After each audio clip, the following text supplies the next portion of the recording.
Hello! Hello, hello, hello!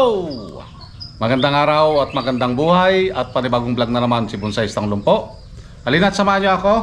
So, itong mga bonsai materials na ito ay pwede nang i-wire. Okay? So, i-wire natin lahat. Yan. Okay? So, gaya nga ng sinabi ko, si Bonsai Tanglumpo ay magpo-focus muna sa mga maliliit. Okay? Dahil wala akong makakasama, yung aking anak ay magka-college na. So mahirapan ako sa pagbubuhat. Okay?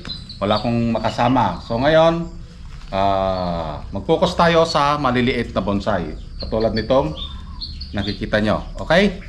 So lahat ng ito ay ating iwa-wire. Kung makikita nyo, ang kanyang mga medium or pinaka lupa ay tuyong-tuyo lahat.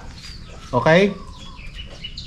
Pakito yung tuyo para hindi tayo mabalian. Tingnan nyo ito, malalanta rin ang kanyang mga sanga para iwas mabalian pag tayo ay mag-wire. Okay? So, let's start para tayo ay makapag-umpisa na. Ibaba muna natin lahat ito. Okay? At isa lang muna yung ating ititira. So, kapag tayo ay mag-wire, ilagay na natin sa final na position. Okay? So, since na ganito yung kanyang flow ng katawan, ganyan. So, ito ano natin ito? Isusunod sa flow ng katawan ito. Itong ano na ito. Okay? Sundan lang yan.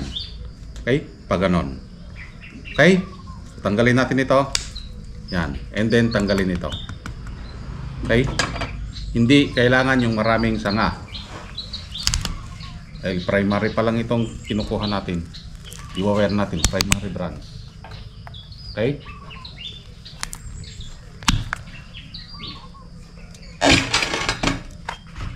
So, ganito ang ating gagawin kapag tayo ay nag-uumpisa pa lang. Okay? Kailangan natin yung knob cutter na yun yung ating ginagamit para hindi mauga ang ating halamang bonsai. Yun ang purpose ng ating gamit na yon, tools. Okay? So kung mapapansin nyo, ang ating ginamit din na wire dito ay yung gamit na dahil mahal din ang wire. So pwede naman nating i-recycle ito sa mga nagtitipid dahil unang wire pa lang naman ito. Ang unang sanga ng ating halamang bonsai. Ito pa lang yung primary branch niya. Okay? So, dahan-dahan lang na himas agoy. Dahan-dahan na himas para hindi tayo mabalian. Okay? So, dahan-dahan lang hanggang sa bumigay ito sa gusto niyang forma o liko. Agoy. Ano daw? Gustong liko at gustong sayaw. Agoy. So, ganito lang ang ginagawa kapag first time na ma-wire. Okay? So lahat ng bonsai dumaan sa ganitong proseso. Okay? So unang wire, kunting liko-liko, kunting himas para hindi ito mabalian. Ang technique, huwag mong diligan ng 3 araw para makunat ang kanyang branch. Okay? So ganito yung mangyayari sa kanya, ha? Cascade ito, guys. Cascade na maliit. Okay? So ito yung first branch. And then dito tayo kukuha ng apex. Okay? Counter branch, back. Okay? Ito yung mga back branch. Okay, abanganin natin ito. Maganda ito pag ito ay natapos. Hindi nyo pa ganong ma-imagine. Okay? Dahil puro primary branch pa lang. Ito yung sanga pa lang na papunta doon sa baba. And then back branch, apex, ito pa lang yung sanga na bubuuin natin, palakihin muna natin ito. And then counter branch, ito yon, maliit lang din ito. And then back branch. Okay? So, ang ginamit nating sanga dito is 1, 2, 3, 4, 5. Okay? 5 sanga pa lang. At the same time, pag lumaki na ito, magkakaroon na siya ng sanga dito. Pag ganyan. So, I mean support. Okay? Pakapal ng pakapal. Okay? Ito. Lalo dito. Pag tinubuan dito sa part na ito, papunta naman doon. Okay? So, nakawire na tayo ng isa. Okay? Hanggang sa matapos. Ito naman ay bougainvillea. Okay? Ugat ito ng bougainvillea na binuhay natin. So, ito yung iwa-wire lang natin. Primary din ito.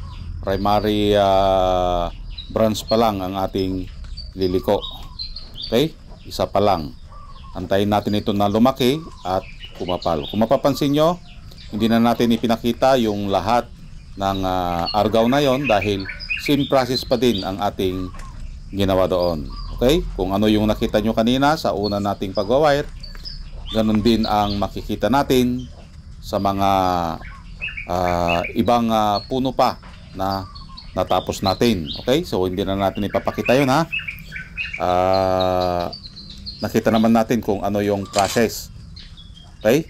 Andun yung tips. Huwag diligan ng 3 araw para ito ay makunat at hindi tayo mabalian. At the same time, i-provide lang natin yung first branch, back branch, counter branch, and then yung apex or yung ulo na tinatawag. Okay?